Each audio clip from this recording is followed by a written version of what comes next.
30,000 people live in Ballinasloe, but during the horse fair, population peaks at times to 20,000. The fair brings £1 million into the local economy and 3,000 horses into the town. In the days when wars were fought on the backs of horses, continental visitors were commonplace. They still come, but now more often for the atmosphere than the horse flesh. And atmosphere there is. Only the prices have changed. The dealing hasn't. No, here. No. Here. I thought again with you. No, here. Give me a good look, can you? Okay, all right. Put him up there, so. Mark him there, so. Quite simply, the fair's one long week of devotion to pleasure and the horse. We were really amazed at its success. It has easily eclipsed last year's, and we thought last year was very good. This year so far it is well in advance of last year. But down at the fair green, some of the dealers anyway weren't too pleased with the offers they'd been getting. But the prices aren't as good. Should have had this man had 2 horses here today and now he didn't sell, and he was disappointed with the market now. Maybe he was asking too much. No, he only asked, he was expecting £1,000 there. It was 1,000 and he didn't get it, and he's only bid 600. Before tractors, horses like this were a common sight. They're now an uncommon price. Well, I'm asking about 3,500 for them, but I'd go away with maybe 2,000, you know.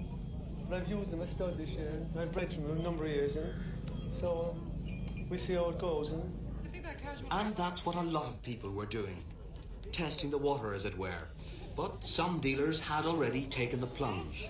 Are you happy with £65? Sure. That's all he's going to get from me, anyways. Huh? I'm going to get 100 for me, right? When Wolfe Tone visited Ballinasloe in the 18th century, he had to make his way through 40,000 sheep and 80,000 cattle, as well as the horses. And afterwards he complained that the people in the town were more interested in drinking and dealing than in politics. Certainly, the desire to sell is still there, particularly raffle tickets. Look, there's the last bit of super levy money I have left. Thank you. And when he has a politician beside him, it's very difficult for a farmer to resist getting in a bit of a jibe. They say that the sugar makes the bees makes the honey, the farmer does the dirty work and the government takes the money. So I think that's the way it is. Of course, the horse fair's about much more than horses. When you've got the crowds, you might as well tell them what else is on offer too. The future, after all, is very uncertain for most of us. Could you tell us, what the future of the Ballinasloe Fair would be? I don't want it. This is the 101st consecutive year that Tofts have brought their amusements to Ballinasloe.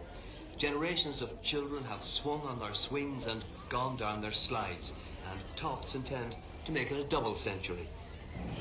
I suppose Ballinasloe Great October Fair is the best crack you can have in the business. That's really mainly why we keep coming back.